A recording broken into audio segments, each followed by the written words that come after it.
तो रोक भले लगाई गई हो, लेकिन इस रोक को धरातल पर उतारने के लिए या इस काम में लगे लोगों को पकड़ने के लिए दृढ़ इच्छा शक्ति और प्रशासन की सख्ती की जरूरत है, जिस पर सवाल उठने लाजमी है, क्योंकि ये सब कुछ दिन के उजाले में खुलेआम हो रहा है और बालू उत्खनन से जुड़े हुए जो तस्कर हैं वो बेधड़क कानून को धत्ता बताते हुए सब कुछ प्रशासन की नाक के नीचे कर रहे हैं।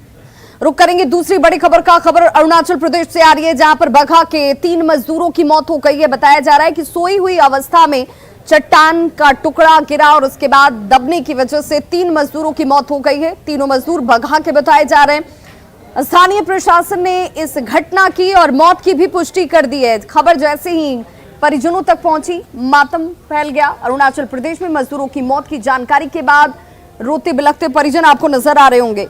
अरुणाचल प्रदेश के करदाबी जिला के पालन की ये घटना है, जहां पर सोई हुई अवस्था में चट्टान गिरता है और उसके जद में आकर 3 लोगों की मौत हो जाती है।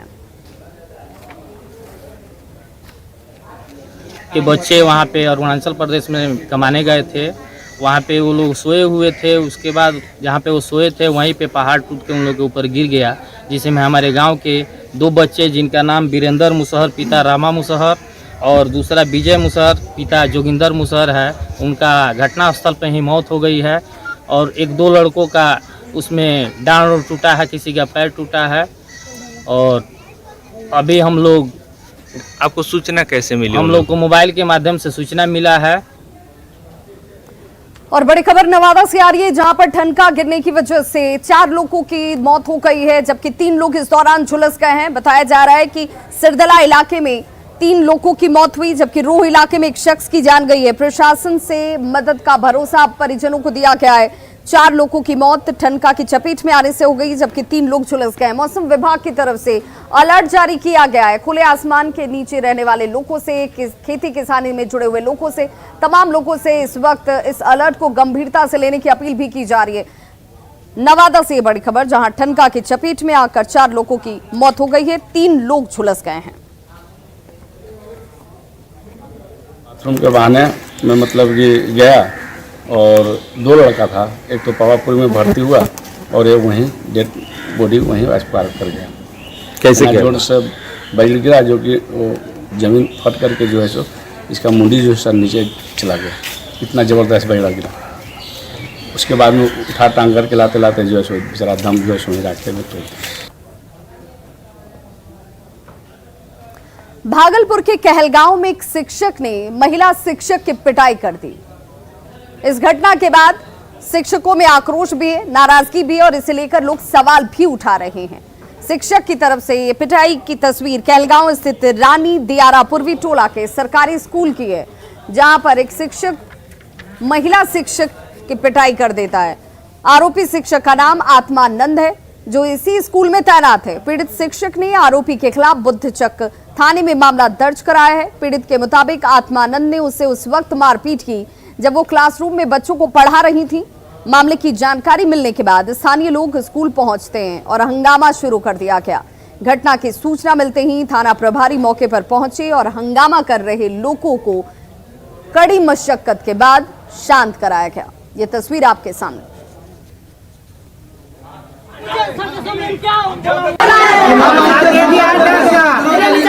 फाइव में बच्चा बैठता है, उस क्लास में गए पानी पीने, वहाँ पे वो आदेश लिखवा रहे थे कि हमको आज बीआरसी जाना है। अब क्या मैडम लिख रही थी, नहीं लिख रही थी। इसके बाद ये हमको पूरा घूर के देखने लगा और मारना स्टार्ट कर दिया। क्या चीज पे हमला किया? हाथ में मठिया पहना था और मारते गया, पूरा मारते गया। अगली खबर गोपालगंज से, जहां पर कांवरियों से भरी हुई बस दुर्घटना का शिकार हो जाती है और घायल कांवरियों को आनन फानन में अस्पताल ले जाया गया इलाज के लिए। लेकिन अब ये कांवरिया इलाज में लापरवाही का आरोप लगा रहे हैं। इनकी तरफ से कहा गया कि सदर अस्पताल में इलाज के लिए एम्बुलेंस से लाया गया, जहां बैंडेज पट्टी करके इंजेक्शन लगाकर इन्हें छोड़ दिया जाता है, जबकि इनकी स्थिति गंभीर बताई जा रही थी। पीड़ितों की माने तो इलाज में यहाँ पर सीधे तौर पर लापरवाही बरती जा रही है। एक सुई वहाँ लगा, एक सुई यहाँ लगा है, बस और कुछ नहीं। हड्डी है, ये कमर बहुत दर्द कर रहा है बेटा, इतना दर्द कर रहा है कमर। कोई यहाँ देखने वाला नहीं है? नहीं, क्यों नहीं लड़का तो डॉक्टर भी नहीं है। और कैश कांड पर इस वक्त बड़ी जानकारी और बड़ा अपडेट सामने आ रहा है। बताया जा रहा है कि विधायकों की तरफ से इस बार पैसे लेने का मामला पहला नहीं है। इससे पहले भी इन विधायकों ने कैश लिए हैं। पैसे लिए गए थे। 21 जुलाई को 2 एमएलए ने 75 लाख रुपए लिए थे। 30 जुलाई को 49 लाख कैश के साथ हालांकि इन्हें पकड़ा जाता है, जिसके बाद पूछताछ का क्रम शुरू हो गया। लेकिन 21 जुलाई को 2 एमएलए की तरफ से 75 लाख रुपए लिए गए थे। 30 जुलाई को 49 लाख कैश के साथ इन लोगों को पकड़ा गया। बंगाल सीआईडी की जांच में ये बड़ा खुलासा इस वक्त, जिसमें कहा गया है कि जिस दिन 30 जुलाई की तारीख जिस दिन इन्हें पकड़ा गया, ये पहली दफा नहीं था जब ये पैसे लेकर आ रहे थे। इससे पहले भी 21 जुलाई को इन एमएलए की तरफ से 75 लाख रुपए लिए गए थे। कोलकाता के स्टॉक ट्रेडर से ये पैसे लिए गए थे। गुवाहाटी में विधायकों की बैठक हुई थी इसी सिलसिले में, जिसके बाद कोलकाता के स्टॉक ट्रेडर से ये पैसे लिए गए।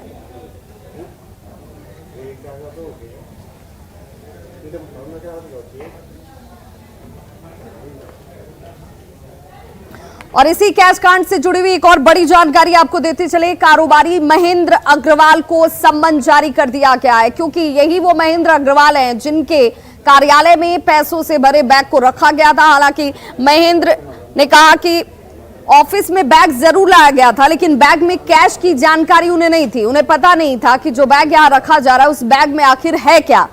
कल पूछताछ के बाद महेंद्र अग्रवाल के हालांकि पसीने छूट गए।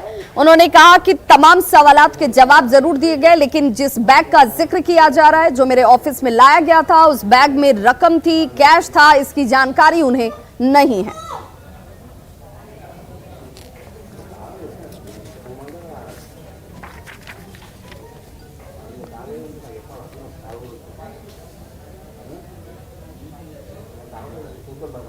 और खनन लीज मामले में जुड़ी हुई एक बड़ी जानकारी सामने आ रही है। आज इस पर सुनवाई होने वाली थी, सबकी नजरें इस मामले पर टिकी हुई थी, लेकिन अब ये सुनवाई टल गई है। आज ये सुनवाई होने वाली जरूर थी, लेकिन सुनवाई को टाल दिया गया है। बसंत सोरेन मामले की सुनवाई, जिसमें 12 अगस्त को एक बार फिर से सुनवाई होगी। कल हेमंत सोरेन मामले की सुनवाई हुई थी, अब 8 अगस्त को ये सुनवाई होगी। तो खनन लीज मामले में ये बड़ा अपडेट, चुनाव आयोग में ये सुनवाई टल गई है। आज इलेक्शन कमीशन में ये सुनवाई होने वाली थी। बसंत सोरेन मामले की सुनवाई होने वाली थी, अब 12 अगस्त को ये सुनवाई होगी। तो ये बड़ी खबर इस वक्त खनन लीज मामले से जुड़ी हुई अपडेट के तौर पर सामने आ रही है। चुनाव आयोग में ये सुनवाई जो होने वाली थी वो टल गई है। आज हालांकि होना था, लेकिन किन वजहों से ये टली है, ये जानने की कोशिश करते हैं। हमारे सहयोगी अमितेश हमारे साथ इस वक्त ज्यादा जानकारी के साथ फोन लाइन पर दिल्ली से जुड़ गए। अमितेश, सुनवाई के टलने के पीछे के वजह क्या आ रही है सामने? देखिए, चुनाव आयोग से आग्रह किया गया था बसंत सोरेन की तरफ से, और हेमंत सोरेन ने भी, दोनों लोगों ने अलग अलग पत्र लिखकर आग्रह किया था चुनाव आयोग में, और कुछ और समय की मांग की गई थी। यही वजह है कि चुनाव आयोग ने उनकी बात पर विचार करते हुए, आग्रह को स्वीकार करते हुए समय दिया है। आज बसंत सोरेन मामले में सुनवाई होनी थी दिन में 3 बजे चुनाव आयोग में, जहां पर दोनों पक्ष, झारखंड बीजेपी के जो लीगल पक्ष के होते हैं और दूसरी तरफ बसंत सोरेन की लीगल टीम के लोग भी आने वाले थे, लेकिन उन्हें मोहलत दे दी गई है और 4 अगस्त के बदले अब 12 अगस्त को सुनवाई होगी बसंत सोरेन मामले में। लेकिन जहां तक मुख्यमंत्री हेमंत सोरेन का सवाल है, मुख्यमंत्री हेमंत सोरेन से जुड़े मामले में कल 5 अगस्त को सुनवाई होनी थी, लेकिन उनकी तरफ से भी आग्रह किया गया था, तो उनको 3 दिन की मोहलत मिली है और 8 अगस्त को, यानी कल 5 अगस्त के बजाय अब 8 अगस्त को हेमंत सोरेन मामले में सुनवाई होगी।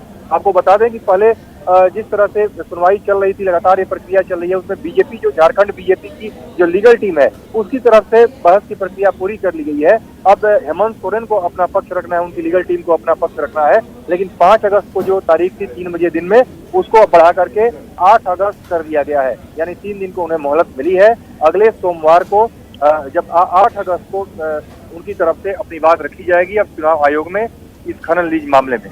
जी बहुत बहुत शुक्रिया अमितेश इस तमाम जानकारी के लिए। तो अपने दर्शकों को बताते चले कि खनन लीज मामले में बड़ी जानकारी ये कि बसंत सोरेन को लेकर जो आज सुनवाई इलेक्शन कमीशन में होने वाली थी वो टल गई है। अब ये अगली सुनवाई 12 तारीख को होगी, यानी 12 अगस्त को होगी। वहीं हेमंत सोरेन से जब कल पूछताछ हो रही थी, इसमें भी उनकी तरफ से वक्त की मांग की गई थी, मोहलत मांगी गई थी और उन्हें 3 दिनों का मोहलत दिया गया है, जिसमें अगली सुनवाई हेमंत सोरेन मामले को लेकर के उनके पक्ष को रखने के लिए 8 अगस्त दी गई है।